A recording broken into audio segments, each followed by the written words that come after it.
શિવાય નમસ્તુભ્યમ હર હર મહાદેવ। તો મિત્રો તમે બધા જાણો છો કે આજે 18 મે એટલે કે સોમવારના રોજ આ પવિત્ર અધિક માસનો સૌથી પહેલો સોમવાર આવી ગયો છે। મિત્રો અધિક માસને આપણે પુરુષોત્તમ માસ તરીકે પણ ઓળખીએ છીએ અને આ વર્ષે 18 મેના રોજ આ પુરુષોત્તમ માસનો આ પહેલો સોમવાર ખૂબ જ અદ્ભુત અને દુર્લભ સંયોગ લઈને આવ્યો છે। મિત્રો આજ દિવસે પંડિતજી દ્વારા જણાવવામાં આવેલું 2 દીવા વાળો એક ખાસ ઉપાય તમારે અવશ્ય કરવો જોઈએ। કારણ કે મિત્રો આ એક એવો ઉપાય છે જે કર્યા પછી તમારે બીજો કોઈ ઉપાય કરવાની જરૂર નથી। કારણ કે આ સૌથી મોટો અને નવો ઉપાય પંડિતજીએ તેમની તાજેતરની કથામાં જણાવ્યો છે। આ ઉપાયને આજે અમે તમને ખૂબ જ સારી રીતે સમજાવવાના છીએ। આ વિડીયો જોયા પછી તમારે બીજો કોઈ પણ વિડીયો જોવાની જરૂર નહીં પડે। તેથી આ ખાસ વિડીયોને અંત સુધી જરૂરથી જોજો અને કમેન્ટ બોક્સમાં ત્યારે જ હર હર મહાદેવ અવશ્ય લખી દેજો। તો ચાલો મિત્રો ઉપાય શરૂ કરીએ। જો આ દિવસ એટલો ખાસ હોય છે, એટલો મહત્વપૂર્ણ હોય છે કે ક્યારેક મોટા પૂજા પાઠ અને અનુષ્ઠાન કરવાથી પણ મનોકામના પૂર્ણ નથી થતી। તે 18 મે એટલે કે આજે સોમવારના દિવસે અધિક માસના પહેલા સોમવારે માત્ર આ એક નાનકડો ઉપાય કરવાથી જ મનોકામના પૂર્ણ થઈ જાય છે। ઘણા લોકોએ આ ઉપાય પુરુષોત્તમ માસમાં કરેલો છે અને તેમને ઉપાયનું ફળ પણ મળ્યું છે। જો તમે પણ આજે 18 મેના રોજ અધિક માસના પહેલા સોમવારના દિવસે આ ઉપાય કરવા માંગો છો તો આ ઉપાયને સૌથી પહેલા સારી રીતે સાંભળી લેજો, પછી જ કરજો। તમને આ ઉપાયનું ફળ અવશ્ય મળશે। આ ઉપાય કરી લેવાથી તમારા ઘરમાં ગમે તેવું મોટું દુઃખ કે સમસ્યા ચાલી રહી હોય, તમને તેનું કારણ પણ ખબર ના હોય કે આ સમસ્યા કયા કારણે ચાલી રહી છે, તેનું કોઈ પણ કારણ હોઈ શકે છે। જેમ કે તમારા ઘરમાં પિતૃદોષ હોઈ શકે છે, મંગળ દોષ હોઈ શકે છે, અથવા તો કોઈ પણ પ્રકારનો ગ્રહ દોષ હોઈ શકે છે। તમારે કોઈ પણ દોષ જાણવાની પણ જરૂર નથી। 18 મે એટલે કે આજે અધિક માસના પહેલા સોમવારે આ 2 દીવા વાળો ઉપાય તમારે અચૂકપણે કરી લેવો જોઈએ। આ એક એવો ઉપાય છે જો પુરુષોત્તમ માસમાં આવા વિશેષ દિવસે કરવામાં આવે તો આ વિશેષ દિવસનું ફળ તો મળે જ છે, પરંતુ જો આપણે સોમવારના દિવસે આ 2 દીવા વાળો ઉપાય કર્યો તો તેનાથી પણ મોટું ફળ આપણને મળે છે અને ફળ પણ ખૂબ જ જલ્દી મળે છે। કારણ કે તમે આ ઉપાય ખૂબ જ મોટા અને પવિત્ર મહિનામાં કરી રહ્યા છો। કારણ કે 18 મે એટલે કે સોમવારનો અધિક માસનો પહેલો સોમવાર ખૂબ જ મોટો અને ભાગ્યશાળી દિવસ હોય છે। તેથી જ મિત્રો આજના વિડીયોમાં અમે તમને 2 દીવા વાળો ઉપાય પૂરો સમજાવીશ। કોઈ પણ પ્રકારની મનોકામના હોય, કોઈ પણ પ્રકારનું દુઃખ કે પરેશાની હોય કે પછી તમારા જીવનમાં સૌથી વધુ સમસ્યાઓ ચાલી રહી હોય, જો તમને ધનની પ્રાપ્તિ ન થતી હોય, રૂપિયા પૈસાની તમારા ઘરમાં સતત મુશ્કેલીઓ અને પરેશાનીઓ ચાલી રહી હોય, તમારો વેપાર કે તમારી નોકરી જો સારી રીતે ન ચાલતી હોય, જેના કારણે ઘરમાં સતત આર્થિક તંગી અને સમસ્યાઓ ચાલી રહી હોય, ઘરમાં કોઈ સભ્ય જો સતત બીમાર રહેતો હોય, એકબીજા સાથે રોજ ઝઘડા થતા હોય, જો ઘરમાં કોઈ સંતાનના લગ્ન ન થતા હોય, તો પૂજ્ય ગુરુજીએ કહ્યું છે કે જ્યારે તમારા જીવનમાં એવી મોટી પરિસ્થિતિઓ આવતી હોય તો તમે 1 રૂપિયાનો ખર્ચ કરતા પહેલા પણ ઘણી વખત વિચારવા લાગો। જો તમને ધનની પ્રાપ્તિ ન થતી હોય તો તમારે ફક્ત શિવલિંગની સામે 2 દીવા વાળો એક વિશેષ ઉપાય કરવો જ જોઈએ, જે તમારી આ બધી જ સમસ્યાઓને માત્ર 11 દિવસમાં જ જડમૂળથી સમાપ્ત કરી દેશે। તો ચાલો આ વિશેષ ઉપાય વિશે જાણીએ। પરંતુ તે પહેલા જો આજે આ ચેનલ પર પહેલી વાર આવ્યા છો અથવા જો તમે પણ મહાદેવ અને વિષ્ણુ ભગવાનના સાચા ભક્ત છો તો વિડીયોને લાઈક કરી દેજો અને આપણી ચેનલ ગુજરાતી ટેલ્સને સબસ્ક્રાઇબ કરી દેજો। મિત્રો હવે આ ઉપાય કોણે કરવો? જુઓ, ઘરનો જે મોટો અને મુખ્ય સભ્ય હશે તે જ વ્યક્તિએ આ ઉપાય કરવો જોઈએ। હવે તે મોટો વ્યક્તિ મુખ્ય રૂપે ઘરની માતાઓ કે બહેનો હશે તો વધુ સારું। એટલે કે ઘરની જે મોટી માતાઓ કે બહેનો હશે જો તેઓ આ ઉપાય કરશે તો સૌથી ઉત્તમ રહેશે। કારણ કે ઘરની માતાઓ અને બહેનો ઘરની સાક્ષાત લક્ષ્મી હોય છે અને જ્યારે ઘરની લક્ષ્મી કોઈ પૂજા કે ઉપાય કરે છે તો તેનું ફળ આપણને ખૂબ જ જલ્દી અને ખૂબ જ મોટું મળે છે। તેથી જ તમારે ખાસ કરીને ઘરની મોટી માતાઓ કે બહેનો દ્વારા જ આ ઉપાય કરાવવો જોઈએ।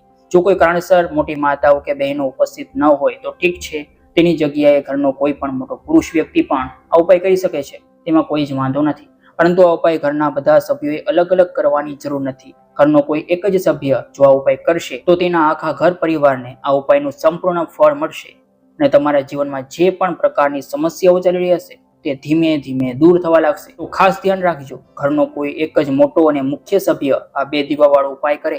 ખાસ કરીને ઘરની માતાઓ કે બહેનોમાંથી કોઈ એક માતા કે બહેન આ ઉપાય કરે। ઠીક છે, આ વાત તમને બરાબર સમજાઈ ગઈ હશે। હવે આપણે સમજીએ કે આ ઉપાય આપણે કયા સમયે કરવો જોઈએ। તો આ 2 દીવા વાળો ઉપાય અધિક માસના પહેલા સોમવારે એટલે કે આજના દિવસે સવારે અથવા તો સાંજે કરી શકાય છે। હવે જુઓ, અહીં આપણે મુખ્ય રૂપે સવારનો સમય નહીં બોલીએ, કારણ કે જુઓ અધિક માસનો સોમવાર એટલે કે પુરુષોત્તમ માસનો આ પહેલો સોમવાર અને તમે બધા જાણો છો કે સોમવારનો દિવસ અને તેમાં પણ સાંજનો સમય એ ભગવાન શિવનો સૌથી પ્રિય સમય હોય છે। તો તમે આ ઉપાય સવારે પણ કરી શકો છો અને સાંજે પ્રદોષ કાળમાં પણ કરી શકો છો. સવારે જો 10 વાગ્યા સુધીમાં પણ આ ઉપાય કરશો તો પણ તમને આ ઉપાયનું અવશ્ય સંપૂર્ણ ફળ મળશે. અને જો તમે સાંજે કરો છો તો આ દિવસે ખાસ કરીને સાંજના 6 વાગ્યાથી 7 વાગ્યાની વચ્ચે જો તમે આ ઉપાય કરી શકો તો અવશ્ય કરી લેજો. પૂરેપૂરો પ્રયાસ કરજો. આ વાત તમને સમજાઈ ગઈ હશે. તમે આ ઉપાય સવારે અને સાંજે બંને સમયે કરી શકો છો, એટલે કે દિવસમાં એક જ સમયે કરવાનો છે.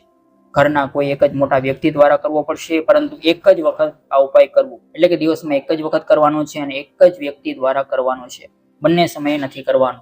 તમને જે સમય અનુકૂળ લાગે, સારું લાગે તે સમયે તમે આ ઉપાય કરી શકો છો. જો ઘણી વખત શું થાય છે કે આપણા ઘરમાં પૈસા હોય છે, કામ પણ સારું ચાલતું હોય છે, પરંતુ અચાનક પૈસા આવવાનું બંધ થઈ જાય છે. પૈસા આવવાના બધા રસ્તા બંધ થવા લાગે છે. ઘરમાં ક્લેશ અને ઝઘડા વધવા લાગે છે. ધનની વૃદ્ધિ રોકાઈ જાય છે. તો આવું કેમ થાય છે? જુઓ, ક્યારેક વાસ્તુ દોષ તેનું મુખ્ય કારણ હોઈ શકે છે. ક્યારેક આપણી કુંડળીમાં રહેલા ગ્રહો પણ હોય છે, તેનું સંતુલન બરાબર ન હોય તો પણ ઘરમાં દેવાની સમસ્યાઓ ખૂબ વધી જાય છે. ધનને લઈને વ્યક્તિ હંમેશા પોતાના જીવનમાં પરેશાન રહે છે અને જે ઘરમાં ક્લેશ થાય છે ત્યાં ધનની કમી આપોઆપ જોવા મળે છે. ત્યાં રહેતા લોકોના જીવનમાં ગરીબી અને નિર્ધનતા વધવા લાગે છે. તો હંમેશા પ્રયાસ કરો કે સૌથી પહેલા તમે તમારા ઘરનો ક્લેશ દૂર કરો. તો ચાલો સૌથી પહેલા ઉપાયની વાત કરીએ, જે અધિક માસના એટલે કે પુરુષોત્તમ માસના આ પહેલા સોમવારે તમારે કરવાનું જ છે. જો અધિક માસનો પહેલો સોમવાર જે આવે છે, આ દિવસ ખાસ કરીને મહાદેવ સાથે જોડાયેલો વિશેષ ઉપાયો કરવામાં આવે છે. અને જો તમે મહાદેવને પ્રસન્ન કરવા માટે આજે આ ઉપાય તમને જણાવવા જઈ રહ્યા છીએ તે કરી લીધો તો તમારા ઘરનો ક્લેશ પણ દૂર થઈ જશે અને તમારા ઘરમાં અઢળક ધન આવવાનું શરૂ થઈ જશે. તો જુઓ, તમારે શું કરવાનું છે. જે લોકો કહે છે કે આપણા ઘરમાં પૈસા ટકતા નથી, આપણા ખિસ્સામાં પૈસા ટકતા નથી, આપણી તિજોરીમાં પૈસા બિલકુલ ટકતા નથી, ખબર નથી ઘરમાં એવું શું છે કે પૈસા ઘરમાં આવે છે પણ ખૂબ જ ઝડપથી ઘરમાંથી બહાર નીકળી જાય છે. તો જુઓ, ક્યાંક ને ક્યાંક તમારા ઘરમાં કોઈ મોટો વાસ્તુ દોષ હોઈ શકે છે, કોઈ નજર દોષ હોઈ શકે છે, કોઈ નકારાત્મક ઉર્જા પણ હોઈ શકે છે, કોઈ એવું હોઈ શકે જેના કારણે તમારા ઘરમાં પૈસાનો બગાડ ખૂબ થઈ રહ્યો હોય. તો હંમેશા ધ્યાન રાખજો કે તમારા ઘરનો જે મુખ્ય દ્વાર હોય છે ત્યાંથી જ નકારાત્મક ઉર્જા અંદર આવે છે અને સકારાત્મક ઉર્જા પણ અંદર આવે છે.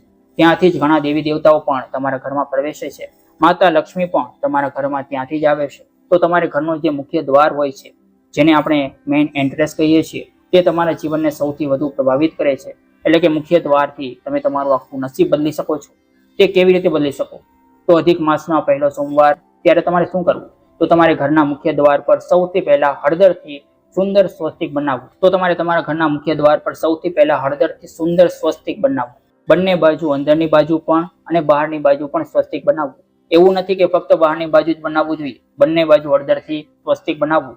અને સાંજે જ્યારે સૂર્ય આથમી જાય તે સમયે તમારે તમારા ઘરના મુખ્ય દ્વાર પર 2 દીવા અવશ્ય પ્રગટાવવા. અને જ્યારે તમે અધિક માસના પહેલા સોમવારે તમારા ઘરના મુખ્ય દ્વાર પર 2 દીવા પ્રગટાવો છો તો તમારા ઘરમાં માતા લક્ષ્મી અને ભગવાન વિષ્ણુનો સ્થિર વાસ થાય છે. કારણ કે માતા લક્ષ્મી રોજ સાંજે ભ્રમણ માટે નીકળે છે. એટલે કે સાંજે 7 વાગ્યાથી 9 વાગ્યાનો જે સમય હોય છે તે માતા લક્ષ્મીનો ખાસ સમય હોય છે. આ સમયે માતા લક્ષ્મી ભ્રમણ માટે નીકળે છે અને જે ઘરના દ્વાર પર દીવો પ્રગટાવેલો હોય, જે ઘરના દ્વાર પર સાફ સફાઈ સારી રીતે હોય, ત્યાં મહાલક્ષ્મી હંમેશા વાસ કરે છે. તો આ ઉપાય અવશ્ય કરજો. તમારા જીવનમાં તમે જોશો કે દુઃખ અને કષ્ટ ખૂબ જ દૂર ભાગી જશે અને માતા લક્ષ્મીની કૃપાથી તમારા આખા ઘર પરિવારમાં સુખ સમૃદ્ધિ વધશે, ધનની વૃદ્ધિ તમારા ઘરમાં થતી જશે. તો આ પહેલો ઉપાય આવી રીતે કરી લેજો. તો પહેલા ઉપાયની વાત કરી લીધી, હવે ઝડપથી બીજા વિશેષ ઉપાય વિશે વાત કરી લઈએ. તો આમાં તમારે 2 કપૂર લેવાના છે. નાના નાના 2 કપૂરના ટુકડા લેવા અને 2 ફૂલવાળી આખી લવિંગ લેવી. હવે તમારે આ સોમવારના દિવસે સ્નાન વગેરે કર્યા પછી મહાદેવની તમારા ઘરમાં જો કોઈ મૂર્તિ કે પ્રતિમા હોય અથવા તેમનો આખો પરિવાર હોય, જેમાં માતા પાર્વતી પણ હોય, શિવજી પણ હોય, ગણેશ ભગવાન પણ હોય, જો આવો આખો શિવ પરિવાર હોય તો ખૂબ જ ઉત્તમ છે. તમારે તેમની મૂર્તિ કે પ્રતિમાની સામે આ 2 લવિંગ અને 2 કપૂર રાખીને જલાવવા અને મહાદેવને હાથ જોડીને પ્રાર્થના કરવી કે હે મહાદેવ, અધિક માસના પવિત્ર સોમવારે મારા ઘરમાં સુખ સમૃદ્ધિ વધે, મારા ઘરમાં શાંતિ રહે, મારા ઘરનો બધો ક્લેશ દૂર થાય અને મારા જીવનમાં નિર્ધનતા કાયમ માટે દૂર કરો. તમારા ઘરે જ આ ઉપાય કરવું. તો તેનાથી શું થાય છે? સૌથી પહેલા તો તમારા જીવનની નિર્ધનતા દૂર થવા લાગે છે. કપૂરના જે પણ ઉપાય હોય છે તે તમારા ઘરની બધી જ નકારાત્મક ઉર્જા અને ખરાબ શક્તિઓને ઘરમાંથી બહાર ફેંકી દે છે. કપૂરનું આપણા શાસ્ત્રોમાં એટલું બધું મહત્વ જણાવવામાં આવ્યું છે કે જ્યારે આપણે ઘણા બધા યજ્ઞો કરીએ, ઘણું પુણ્ય કરીએ, તેનાથી જે ફળ મળે છે તેટલું જ ફળ આપણને કપૂર જલાવવાથી મળી જાય છે. ઘણા મોટા યજ્ઞોનું ફળ તમને પુરુષોત્તમ માસમાં કપૂર જલાવવાથી મળે છે. જ્યારે પણ અધિક માસનો સોમવાર આવે તેમજ અમાસ આવે કે પૂર્ણિમા આવે તો તો તમે તમારા ઘરના મંદિરમાં કપૂર અવશ્ય બાળી નાખજો. તો 2 કપૂર 2 લવિંગ સાથે જલાવવા. તેનાથી હંમેશા નજર દોષથી પણ તમે દૂર રહો છો. જ્યારે તમે લવિંગ અને કપૂરને એક સાથે જલાવો છો ત્યારે તમારા ઘરમાં કોઈ વાસ્તુ દોષ નહીં રહે, કોઈ નકારાત્મક ઉર્જા નહીં રહે, અને તેની સાથે જો મહાદેવના આશીર્વાદ હશે તો તમારા જીવનની એવી કોઈ સમસ્યા નહીં હોય જે તમારા જીવનથી દૂર ન થઈ શકે. તો આ ખૂબ જ વિશેષ અને ઉત્તમ ઉપાય છે. તમારે ઉપાય સોમવારે અવશ્ય કરવો જોઈએ. હવે કયા સમયે કરવો? પ્રયાસ કરો કે સવારે કરી લો. જો તમે સવારે ન કરી શકો તો આ ઉપાય તમે સાંજે પણ કરી શકો છો. ચાલો હવે ઝડપથી આપણે છેલ્લા અને સૌથી શક્તિશાળી ઉપાયની વાત કરી લઈએ, જે અધિક માસના પહેલા સોમવારે તમારે ખાસ કરીને કરવો જોઈએ. 1 ચોખાનો દાણો તમારે કેવી રીતે ચડાવવો, આ ઉપાય કેવી રીતે કરવો અને કેવી રીતે એક જ ચોખાનો દાણો તમારા ઘરમાં ધનની વર્ષા કરાવશે. માતા લક્ષ્મીની એવી કૃપા વરસશે કે તમારા ઘરમાં ક્યારે નિર્ધનતા અને ગરીબી પાછી નહીં આવે અને હંમેશા તમારા ઘરમાં માતા લક્ષ્મીનો વાસ રહેશે. જો ચોખાનો સંબંધ શુક્ર ગ્રહ સાથે હોય છે અને ધનની દેવી માતા લક્ષ્મી સાથે પણ હોય છે અને ચંદ્રમા સાથે પણ હોય છે. અને જ્યારે તમે અધિક માસના સોમવારે તમારી કુંડળીમાં શુક્રને મજબૂત કરી લો, તમે તમારી કુંડળીમાં ચંદ્રમા સાથે જોડાયેલા જે ઉપાયો છે તે કરી લો અથવા ચંદ્રમાને તમારી કુંડળીમાં મજબૂત કરી લો, તો તમારા જીવનની નિર્ધનતા આપોઆપ દૂર થવા લાગે છે. હોસ્પિટલ અને દવાઓમાં જો તમારા ઘણા બધા પૈસા જઈ રહ્યા હોય તો આ બધી નકામી વસ્તુઓથી તમે હંમેશા બચેલા રહો છો. જ્યારે તમે ચોખાથી કોઈ ઉપાય કરી લો છો, જો ચોખા જે અક્ષત હોય છે તેનો મતલબ જ થાય છે કે ધનની ક્ષય વગરની વૃદ્ધિ.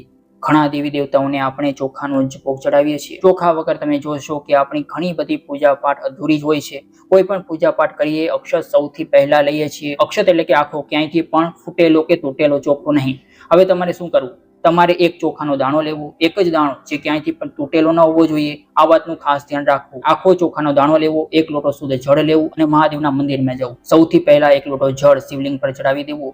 ભગવાન ગણેશનું ધ્યાન કરીને 1 લોટો જળ ચઢાવવું અને પછી તે 1 ચોખાનો દાણો તમારે તમારા જમણા હાથમાં રાખવો, જમણા હાથની હથેળીમાં રાખવું. હવે તમારે તમારી મુઠ્ઠી બંધ કરીને અને પછી તમારે મનોકામના મહાદેવને કહેવી કે હે મહાદેવ, અધિક માસના પહેલા સોમવારે હું આ ઉપાય કરું છું.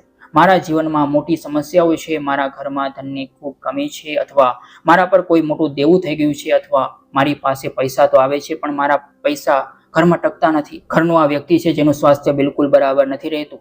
મારા ઘરમાં ક્લેશ ખૂબ રહે છે. તો તમારી જે પણ ઈચ્છા હોય, જે પણ સમસ્યા હોય, ધનને લઈને હોય, ધન વધતું ન હોય, ધન ખૂબ જ ખર્ચાતું હોય, ધન આવતું ન હોય, જે પણ તમારી ઈચ્છા હોય તમારે મહાદેવને કહી દેવી. સંપૂર્ણ શ્રદ્ધા સાથે, સાચી શ્રદ્ધા સાથે માતા પાર્વતીનું પણ ધ્યાન કરવું. જ્યારે તમે તમારી ઈચ્છા મહાદેવને માતા પાર્વતીને એક સાથે કહો છો તો તમારી ગમે તેટલી મોટી ઈચ્છા હોય મહાદેવ તેને અધિક માસમાં ચોક્કસ પૂર્ણ કરે છે.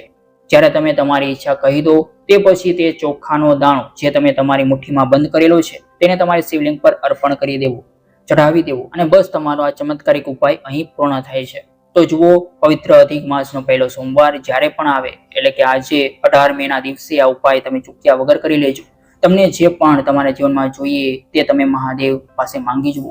મહાદેવ તમને અધિક માસમાં અવશ્ય આપી દેશે. જ્યારે તમે સંપૂર્ણ સાચી શ્રદ્ધા સાથે મહાદેવને તમારી પ્રાર્થના કહો છો અને 1 અક્ષત એટલે કે 1 ચોખાનો દાણો જે ક્યાંથી તૂટેલો ન હોય તેને મહાદેવના શિવલિંગ પર ચઢાવી દો છો તો આ ઉપાય ખૂબ જ ઉત્તમ અને ફળદાયી નીવડે છે. તમારે આ ઉપાય આજે એટલે કે સોમવારના દિવસે અવશ્ય કરવો જોઈએ. તો મિત્રો, વિડીયોને લાઇક અને વધુમાં વધુ લોકોને શેર કરજો અને આપણી ચેનલને જો અત્યાર સુધી સબસ્ક્રાઇબ નથી કરી તો ગુજરાતી ટેલ્સને અત્યારે જ સબસ્ક્રાઇબ કરી લેજો. વિડીયોને અંત સુધી જોવા બદલ તમારો ખૂબ ખૂબ આભાર. ફરી મળીશું એક નવા વિડીયો સાથે. ત્યાં સુધી હર હર મહાદેવ, જય મહાકાલ.